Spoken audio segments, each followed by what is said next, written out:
What's a podcast actually worth listening to?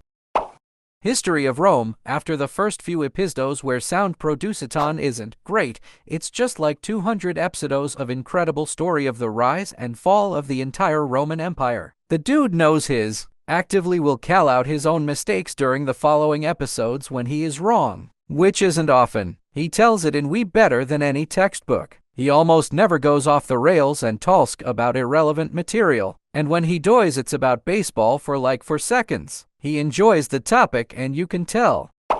Well, there's your problem, a podcast about engineering disasters. With slides, I listen to 1 or 2 comedy podcasts, but none of them make me laugh as hard or as often as 2 civil engineers from Philly, proud sons of Philly, and a posh British woman discussing engineering and societal disasters. Only Roz is a civil engineer, Liam is a finance major because he's a good boy. Great podcast. I went to school with Justin and he was always a very funny guy with his dry sense of humor. Heard from a mutual friend he had started podcasting and figured I'd give it a listen. Probably one of the most interesting and funny podcasts out there, and I don't even know much about engineering. A little surprised that this was the top of the thread, but I absolutely agree that it's a podcast worth listening to. No such thing as a fish funny while being somewhat educational. My favorite thing about it is normally funny podcasts need to take time to build up to a punchline, climax, or twist, so there's often lots of exposition to set things up. No such thing as a fish has educational, fascinating fun facts for its build up to funny moments, punchlines. So it's saturated with worthwhile content from start to finish. The stuff in between the laughs isn't just setups. It's really interesting stuff. This is kind of new, but check out If Books Could. 2 guys discuss and analyze best-selling nonfiction books that could use a good dissection like Rich Dad, Poor Dad, and The Secret. Well-researched and super funny and interesting. Love it. I've been listening to this as well. The episode on Freakonomics made me cringe at myself for thinking so highly of the book when it came out. The Rich Dad, Poor Dad episode was super good. I was dying laughing at some of the examples they pulled from the book, such as Make More Money by Joining and Mel M. Darknet Diaries. I just commented this. Excellent podcast and good to see this so highly upvoted. I love that he has a lot of guests on almost every episode, ranging from convicted hackers, FBI agents, investigators, and more. Really good insight from these guys on how they got up to their level, how they got caught, how their investigation progressed, etc. Old Gods of Appalachia is a good radio drama. The way narrator speaks, you can feel the trees grow around you. I often find myself working in the pre-dawn hours, and this podcast is really fitting for the setting. Nothing like being near the woods and hearing stories of things that normal mortals were not meant to see. I am obsessed with this podcast, will you? If you like the biology and history of diseases and illnesses, this is it. The presenters are awesome. I scrolled all this way to find this one. It's so much fun. I actually laughed out loud at their old-timey method of getting rid of warts, which was to wipe it on someone else's private parts, I think, without them noticing. I also really have to recommend In the Dark, the Curtis Flowers series, a man who was being tried for the 6th time for the same crime, and had been in jail and had sentences overturned and then tried again for the last 20 years. The podcast started during the 6th trial, and the deep investigative journalism of the podcast actually influenced the outcome of the situation. I was following it live in 2019 as it was happening, and it completely blew me away. Hardcore History. Also, I really liked The Destroyer of Worlds. Afterwards, I read Command and Control. It's such an amazing episode and teaches you really about nuclear weapons, how close we got to the execution of Maude. Then I bought the WW1 episode, and Outbox did it show me a better picture of war. Because of it, I watched it Quiet on the Western Front, and it just reminded me that the numbers of single people who lived and were a lot younger than me. The Green Field of France just got a whole different ring to it. The History of Rome, Mike Duncan. The rest is history. Hardcore History. History of England, probably the closest to Mike Duncan's podcasting quality I know of. His members-only Shedcast is also gold, with a variety of tangential topics, including the history of Scotland, history of Byzantium, Tides of History, probably the most showy of my podcasts, but far, far less bombastic than HH. All over history, with seasons focusing on topics, and a more noticeable focus on normal people's lives than usual. Wittenberg to Westphalia, despite the name. It starts in the early Middle Ages to explain the background that would lead to the Reformation. Currently around the investiture conflict, though Benjamin Jacobs currently seems to have other things going on. 99% Invisible. I've listened to one episode which happened to talk about a town I know really well. It was horrible. He got so many things completely backwards that it really turned me off the podcast. If someone talks bees about something I know a lot about, how am I supposed to trust them on topics where I have no means of fact-checking? Behind the Bastards is fantastic, but will question humanity. Also friends, sometime guests of BTB, a podcast called Knowledge Fight. Robert Evans has also guest hosted on their podcast and regularly mentions that it is one of his favorite podcasts. Knowledge Fight is a podcast that has been going on for like 7 years now that follows Alex Jones' show and closely catalogs, critiques, and makes fun of the extreme right-wing conspiracy theory world. It's pretty amazing and still manages to be fun, though that does still get sad and dark because that world is ed up. I found it after January 6th and have regularly listened ever since and listened to all of his back catalog. Behind the Bastards will make a person depressed yet at the same time burning mad at anything right-wing. The early episodes knocked out the couple of authoritarians on the left, but there's just so many evil people that fall onto the right side of the spectrum. While I was prepping my garden today, I was listening to some episodes. Last 3 subjects I learned about were Jordan Peterson's new show on the decline of masculinity, Werner Erhard, one of the early success cult leader self-help gurus, the evolution of toxic masculinity, and what created Andrew Tate. Every Christmas they do a non-bastard episode. Someone who 80% of the time they did good, but that 20% is some real messed up. Their latest episode was about the paramilitary group Nakam. They began as a Holocaust resistance group and later became paramilitary after the war to hunt down Nazis. Hunting down Nazis wasn't enough though, and they set about creating a plan to an equal number of German civilians. They believed that since the German people had voted for the ultimate evil, they shared blame for what happened to all those and so vengeance must be had to truly fulfill justice. The group was stopped before they could poison the water supply of Nuremberg. Founding members decades later went on to pivotal towards the creation of other terrible things such as the Mossad and the IDF.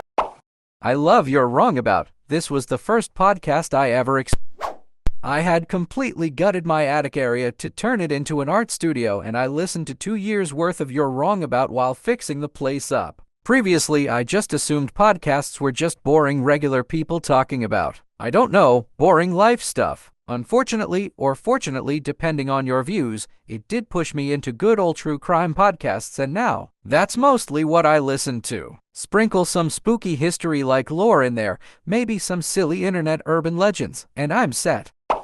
My all-time favorite is the film Reroll. They take the basic premise of a film and play through the story as an RPG, allowing the choices of the players and roll of the dice to drastically change the story. Highlights have included starting a civil war in Oz, blowing up the moon in E.T., and the GM tricking the players into thinking they were doing an obscure 80s teen comedy none of them had ever heard of, only to spring Jason on them and reveal it was really Friday the 13th, the final chapter. There are a couple clips for a taste. The Cowardly Lion worries about what happened to Dorothy and Scarecrow when the party got split. Jafar fails a will roll and falls in love with Aladdin. They will sometimes do sequels to their previous rerolls, and those can get epic. Their version of the Halloween trilogy is my personal canonical version of that franchise to me. Danny Hodges is the greatest ascended NPC protagonist the movies never had. Currently, they're doing Rogue 2. In their version of Rogue One, Ander, Jin, and K2 so all survived, so now their continued story is running parallel to A New Hope.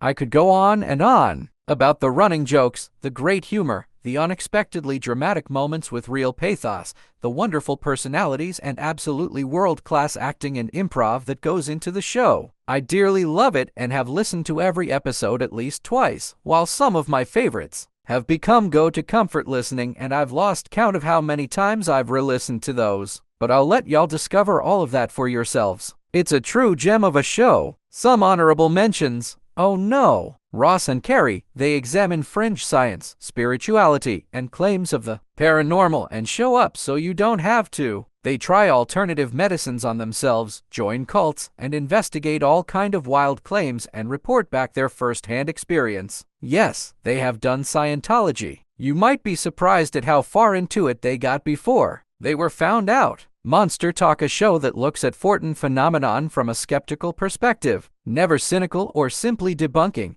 they engage with every topic like there could be some merit until they find that there isn't any. Good research and even worse puns. In research of a sort of spin-off for Monster Talk, they watch every episode of the classic Leonard Nimoy series in search of and present some explanations that the producers chose not to present. One of the co-hosts is an archaeologist, and it can be a hoot to hear him go off on ancient alien and Graham Hancock type. Another path, a D&D 5e actual play podcast. They had a pretty epic campaign that I'd recommend for fans of the Adventure Zone. They recently started a new one with new characters that doesn't require listening to the old one, although the old one is well worth the time. Imprinted Echoes, a Numenera actual play podcast, has some neat sci-fi concepts in it, and I love the crew playing it.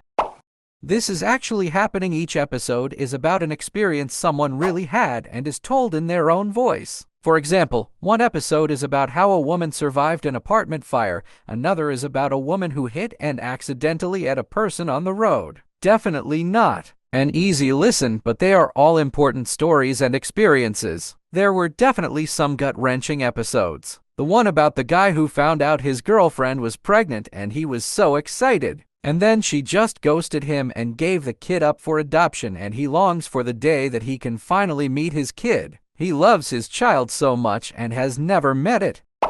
Knowledge Fight made sure to read the comments before posting this. I've never felt so knowledgeable about far-right media until this podcast. Alex Jones, and every Nazi, Sovereign Citizen, Kanan member, and snake oil hustler he brings on air. It's amazing how far back the horrid ideologies of today go. Watching 2002 to 2003 stuff makes me realize we were ignoring the signs for decades. The man has a clear and long-standing track record of reading headlines and maybe the first paragraph and making up the rest to serve his personal beliefs. Thereabouts every mass shooting he's labeled as some form of conspiracy. He does this over and over and over and over. A broken record that's been on air for 20 years. Conan O'Brien Needs a Friend is genuinely laugh-out-loud funny and often super insightful. I've been a Conan fan for decades, but this podcast really demonstrates the full agility of his unique, brilliant mind. His interviews are thoughtful and insightful, and his curiosity takes conversations to unexpected places. But for me, the true gold is found in the intros and the outros. His ability to craft a bit on virtually any setup is unmatched. He once riffed as Richard Nixon resigning presidency, not due to Watergate but because he'd taken role in Herbie Goes to Monte Carlo. I'm not sure I've laughed harder at anything in the last 10 years. The podcast has solidified him for me as the sharpest comedy mind today. My dad wrote This might be a controversial opinion, but I felt the show took a bit of a dive once Rocky's original novels were done and they moved on to the books he wrote after the show became popular. It just wasn't as funny when Rocky was clearly leaning into the weird or unconventional stuff that made the show funny versus the original novels written by someone who seems to have zero knowledge of. Ear Hustle, stories about life in prison, likable hosts. I've been hooked on this lately. Great hosts and great stories. Some are brutal though. The whole 3 strikes 3 crimes and you are stuck in there for life. Jesus. That episode especially got to me. You listen and wonder how many times can life over this man. He was writing journal to her daughter to let her know that he loves and that it's not her fault, even though there is no way for him to ever find her, but he keeps writing for years, just to unload the sadness that he's carrying. Then by some incredible movie-worthy coincidence that lady happens to leave minutes from her. My God, it just broke me. Fall of Civilizations, wonderful and immersive storytelling about the history of a series of doomed civilization from large to small. The Rapa Nui, Easter Island one is hyperbolically good. Cautionary tales, stories and lessons from real-life tragedies and near misses. Very often excellent. Oh, a new episode just dropped in my phone as I was typing this. That is such a fun bit of serendipity. Off Menu with Ed Gamble and James Acaster. Celebrities get to pick their dream meal. Films to be buried with. It's hosted by Brett Goldstein. Roy Kent from Ted Lasso, and he interviews guests by asking them about notable films in their life, film that scared them the most, film they love but everyone else hates, film they had a memorable experience seeing, etc. It's funny and always so insightful about the guest, and Brett is an absolute delight who clearly loves talking about movies. Sawbones, a marital tour of misguided medicine. It's a semi-serious look at medical history, hosted by a doctor and her comedian husband. I liked the first bunch of it, but I think they kind of ran out of the really dumb treatments. If y'all want another good medical podcast, check out this podcast, Will You?, in which two epidemiologists cover a different disease each episode, telling you what it will physically do in your body, how you get it, the history of it, and how worried you should be about it now. The hosts, both named Aaron, are the biggest geeks about the stuff that it's a lot of fun. I've recently been super into Swindled. It's a narrative-based podcast in which the host describes cases of white-collar crime and other types of con artistry. Absolutely worth listening to. Do you also love the host's presentation? He likes to read comments about his voice, which I find hilarious. The very dry humor, the quiet voice, they just make the subject even more interesting. I'm still blown away by the Horse Queen. How a woman managed to swindle a small town out of that much money. The Dollop, scrolled too long for this. Just the magnitude in which America's and Australia's history is sugar-coated constantly blows my mind. For those not in the know, comedian Dave Anthony tells a story about a historical person or event from American history, and Australian for the live tours in a relatively serious tone to his friend Gareth Reynolds, who's also hearing the story for the first time. The back and forth as the story unfolds is hilarious, and I've learnt so much about history in the process. This American Life, The Moth. My favorite episode of The Moth I ever heard was a guy talking about being a 12-year-old in the early 90s. Me and my white friend went to the music store, and the store security followed me around and eventually told me to leave, even though my friend was the one trying to steal tapes. I thought I might as well actually do something if they're going to accuse me of it, so I went over and bent a life-size cardboard cutout of MC Hammer in half and ran out. They managed to catch my friend trying to steal something he broke, and they called his parents, who called my parents, and then we were all in the mall security office, where I was informed that the cutout was worth $38,000. Now, 12-year-olds aren't known for their money valuesses, but even my dumb thought that a $38,000 valuation of a 6 feet tall cardboard MC Hammer cutout was highly spurious. I have not seen Doughboys or Blank Check mentioned. Doughboys, chain restaurants reviewed by two very funny people, has a lot of good celebrity guests. Blank Check, they cover a director's filmography from beginning to end. Very insightful without being serious. Funnily enough, both podcasts feature a host who loves trains. Blank Check is the only movie podcast that has actually held my interest. Tried Doug Loves Movies, How Did This Get Made? Maybe a couple more, and they were either boring or just got old. These guys clearly love their subject matter. Even when it's terrible, are knowledgeable and prepared, just insidery enough to be interesting without getting bogged down in name-dropping. And while it's a funny show, they're not there to make jokes or poke fun at the films, unless they really deserve it anyway. 60 songs that explain the 90s. It's more than 60, and got renewed. It explains the history behind a very diverse selection of songs from the decade. I'd never heard of this podcast, and after seeing it in this thread, I checked out a few episodes. By all accounts, this podcast should be right up my alley. I'm a huge music nerd, especially rock music, who grew up in the 90s. This should be my new favorite podcast, but I just can't get past the host. He talks the way the most pretentious Rolling Stone writers write. He comes across as being so far up his own that you can't tell where he begins or ends. I do like him better during the segments where he has a guest and they're talking more conversationally. He comes across a lot more genuine and likable at those times, but when he's doing his solo thing where he's doing the actual story, I just hate it. Also like, bro, I respect different opinions and all, but I don't care how much you like Kim Deal's singing voice. There is no way the Breeders are better than Pixies. Absolutely mental.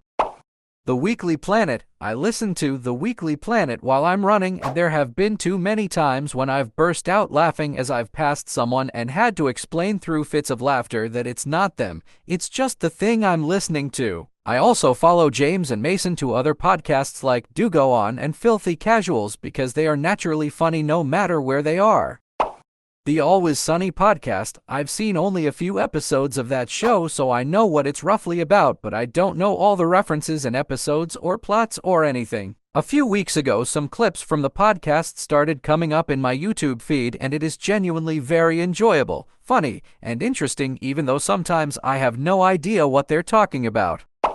The Blind Boy podcast. I don't listen to podcasts at all really, but I was put onto this one, and it's actually been life-changing. He's an Irish musician, comedian, author, and ex-prank phone caller. The podcast is not funded by ads, so he doesn't have to do any sponsored content. Just talks about what he wants to talk about. It's soft, comical, and oftentimes mindful. He tells funny stories and recounts his journey of self-care. The winter blues this year were a lot less blue thanks to advice taken from his podcast. Face. This podcast is the weekly update of a group of friends who find interesting and innovative ways to go about their lives, mess with one another, and introduce self-imposed challenges frequently to their own detriment. This is a serial podcast, but not serial as in a follow the narrative podcast. It's serial in that they will discuss cereal, and if you don't listen to the previous week, you won't understand why it is absurd and clutch your stomach levels of funny that one person ate cold oatmeal and the rest ate Lucky Charms. Not a real example, on the off chance someone bothers to read this far down or is doing a search for things like funny, entertaining, easy to listen to, friendly, driving podcast, or laugh out loud. This podcast is one of the highlights of my week. Despite being only about 1 hour long, this podcast gives me hours of additionally wild conversations with the friends and family I share the topics of that week's episode with. You'll find yourself having opinions on things you never considered having an opinion about, such as is the best food improved by adding air? What separates a condiment from a sauce? Can sunglasses make the bathroom more fun? And what is the best animal movie genre animal? A serial comedy podcast focused on the gamification of the ordinarily mundane parts of life. Radiolab is solid. I think I unsubscribed years ago. I think after Jad and Robert left or retired. For a while it was great, then one of the episodes was something I'm an expert in, and I found lots of problems. They took a very narrow view of the scientific literature and did not consider the majority opinion, instead taking a minority opinion and treating it as uncontested truth. I lost a lot of respect from that moment. Doughboys, a podcast about chain restaurants. A good showcase of the premise is medieval times, but they also have a chicken nugget power hour that's an amazing deviation. If you love Nick and you love video games and anime, then you should check out Get Played. Been a fan since day one, and it's my ride or die for podcasts. Nick, Heather, and Matt do a great show and have introduced me to so many pieces of media that I may have otherwise not given the time of day. Sinisterhood, a mix of true crime, paranormal, and urban legends, hosted by two Dallas-based comedians. Winds of Change, a one-season podcast series investigating the possible use of rock music to influence Cold War-era political sentiment in Russia. Heaven's Gate, hosted by Glenn Washington, chronicles the story of the infamous Heaven's Gate cult. Freakonomics, long-running show with a variety of topics related to economics and the hidden side of everything.